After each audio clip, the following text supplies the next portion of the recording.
আপনি injection ready করুন, আমি ওকে ইমার্জেন্সি নিয়ে যাচ্ছি। আচ্ছা ঠিক আছে, দাঁড়া না, বলছি ডাক্তারবাবু ভর্তি করতে হবে তো?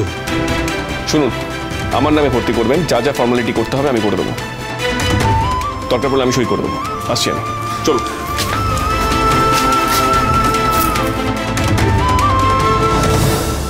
এসো এসো এসো এসো এসো, শোনো শোনো শোনো, আমার কথা শোনো। ভালো লাগছে না। না শোনো মা, আমার আমার কথা শোনো, আমার কথা শোনো। এরকম অস্থির হলে কি করে হবে মা? তোমার শরীর খারাপ, সেটা তো তোমাকে বুঝতে হবে। কোথায় কোথায় ছুটে ছুটে তুমি খুঁজবে মেয়েকে। আমার ভালো লাগছে না গো দিদা, আমি চুপ করে বসে থাকে কি করে বলো তো? হ্যাঁ, সে কখন বেরিয়েছে, এখনো তো এলো না। আমার জন্যই সে ডাক্তার খুঁজতে গেছে। কেমন আছে, ও কি করছে, কিচ্ছু জানতে পারছি না আমি এখানে, কিচ্ছু না। যেখানে আছে ঠিক আছে, চলে আসবে।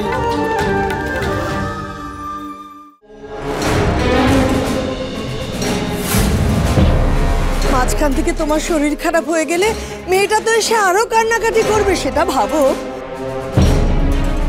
ঠাকুরের দয়ায় রাস্তাতেই চিনিকে পেয়ে গেছি, ওকে খুঁজে বের করা অসম্ভব ছিল। একদম চুপ, এখন অন্য কোনো কথা নয়, অনেক কিছু জানার আছে আমার। তার উপর আবার আমাকে বলে গেছে, বড় ঠাম্মি তুমি আমার মায়ের খেয়াল রেখো। আচ্ছা, ও যদি এসে দেখে তোমার শরীর খারাপ আরো বেড়ে গেছে, ও ভাববে আমি তোমার কোনো দেখাশোনাই করিনি। উফ দিদা, তুমি কেন বুঝতে পারছো না? এই অবস্থায় আমার এখন চুপ করে থাকাটা সম্ভব নয়, আমার বসে থাকাটা সম্ভব নয়। তুমি কোথায় যাবে খুঁজতে বলো তো? আমি অমরকে বলবো ভগবতীকে খুঁজতে। তুমি ওষুধটা খাও তো, এ না এ না, তুমি ওষুধটা খাও। কোনো আসছে না দিদা, এখনো আসছে না। এই ওষুধটা? হ্যাঁ খাও। না না না না না, এই ওষুধ আমি খাবো না, একদমই খাবো না। এই ওষুধটা খেলে আমার খালি ঘুম পায়, আমি খাবো না। এই ওষুধ আমি কিছুতেই খাবো না, খেলে আমি ঘুমিয়ে পড়বো, আমি খাবো না। ঘুমিয়ে পড়লে ঘুমিয়ে পড়বে, আমি তো বলছি যে অমর গিয়ে খুঁজে আনবে। খাও ওষুধটা খাও। কোথায় অমরদা, কোথায় যে তুমি তাকে আজকে ডেকে আনবে? বাড়িতে আছে সে? তাই তো, অমর তো বাড়িতেই নেই। প্রমোটার কাল সকালে বস্তি খালি করতে বলেছে, ও তো সেই কারণেই নতুন ঘর খুঁজতে গেছে। কি করি এখন? ভুলে গেছো তো, আজকে কেউ নেই বাড়িতে, আমাকেই যেতে হবে। কোথায় গেল মেয়েটা? শোনো, তুমি কোথাও যাবে না, ওষুধটা খাও। যা ব্যবস্থা করো আমি করবো না, ওষুধটা খাও। আমি খাবো না। তুমি খাও বলছি, তুমি খাও। এই কিসের ওষুধ দিচ্ছে? ঘুমের ওষুধ, শুনলে না? আমি খাবো না।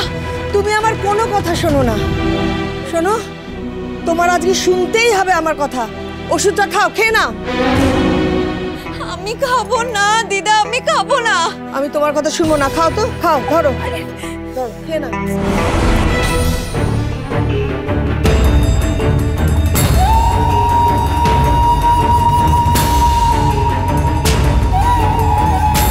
নাও, বল এবার কি ব্যবস্থা করবে?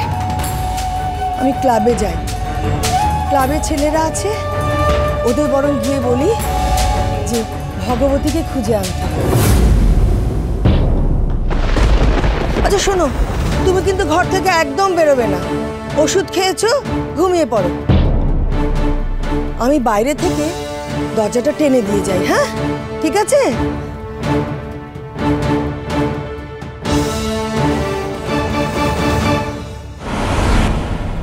ঠাকুর,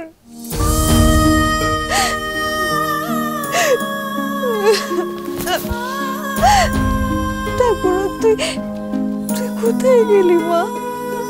কোথায় গেলি?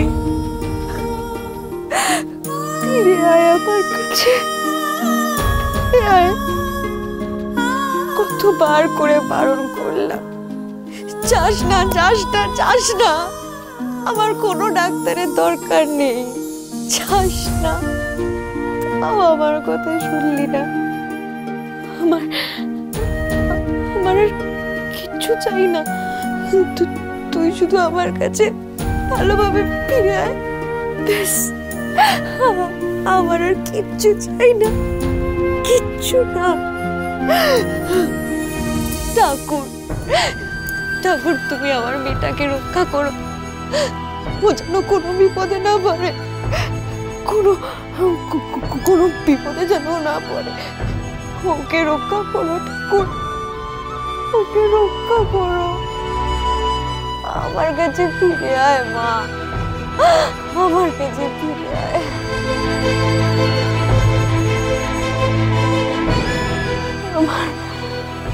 আমার ভালো লাগছে না, আমার খুব ভয় করছে মা। তুই চলে আয় মা, তুই চলে আয়, আমাকে একটু শান্তিতে ঘুম পাড়িয়ে দে মা।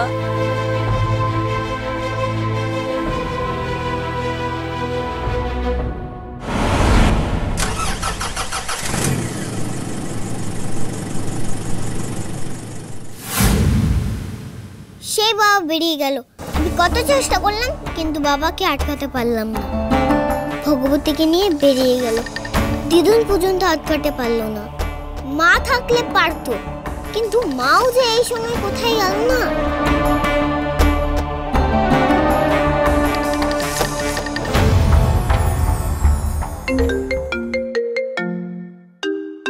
কে ফোন করেছে? ডিম্পি। হ্যাঁ ডিম্পি, কি হয়েছে বলো। কি হয়েছে মানে জানো কত কি হয়ে গেছে? ডিম্পি, আমি পরে শুনবো। না, এখনই শুনতে হবে। তুমি কোথায় গেছো ঠাম্মিকে নিয়ে? কেন গেছো আমাকে বলে যাওনি কেন? ডিম্পি, আমার কথা শোনো, আমি ভীষণ ব্যস্ত এখন, একটু শোনো আমার কথা। না, তোমাকে আমার কথা শুনতে হবে, যতই ব্যস্ত থাকো না কেন।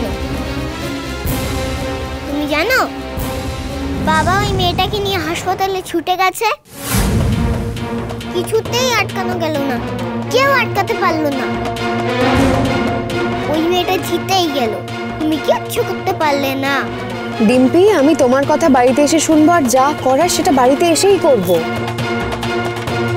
এখন আমি রাখছি, আর আমি ঠাম্মি একটা জরুরি কাজে এসেছি। তুমি কিন্তু বাড়ির কাউকে বলবে না যে তোমার সঙ্গে আমার কথা হয়েছে। আর আমি এক জায়গায় এসেছি, কি ব্যাপারে এসেছি কি না, কাউকে কিচ্ছু বলবে না, ঠিক আছে? কখন আসবে তুমি? একটু সময় লাগবে ডিম্পি। আচ্ছা ডিম্পি, তুমি তো বড় হয়েছো, এত বায়না করতে নেই। রাখছি আমি এখন।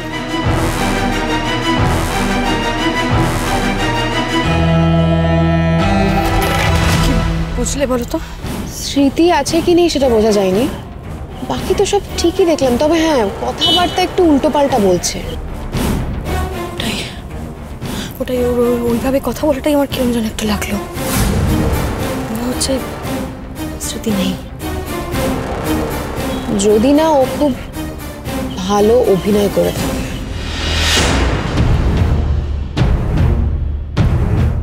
মানে হতেই তো পারে যে ওর সব মনে আছে, কিন্তু মনে না থাকার অভিনয় করছে।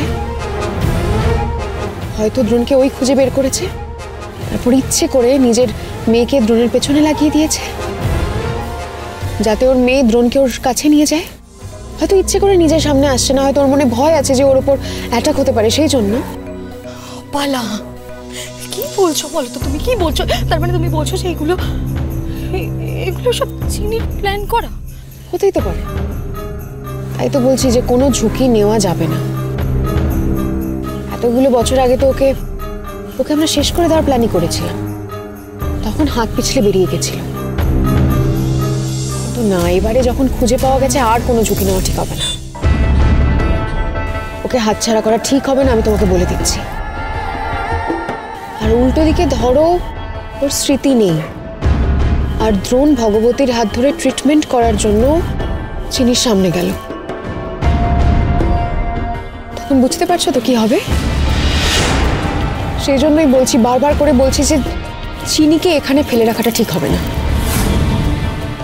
দ্রোণ আর চিনির মুখোমুখি হওয়াটা বন্ধ করতেই হবে। কিন্তু কি করা যাবে?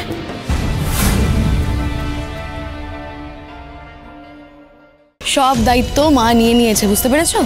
বস্তিতে আজ রাতেই আগুন লাগবে, তারপর তাড়াহুড়ো পড়ে যাবে। আর মাঝখান থেকেই চিনি গায়েব। রিপোর্ট এসছে? কি রিপোর্ট? মাথায় আঘাত, তার জন্য বড় ধরনের ক্ষতি হয়ে যেতে পারে।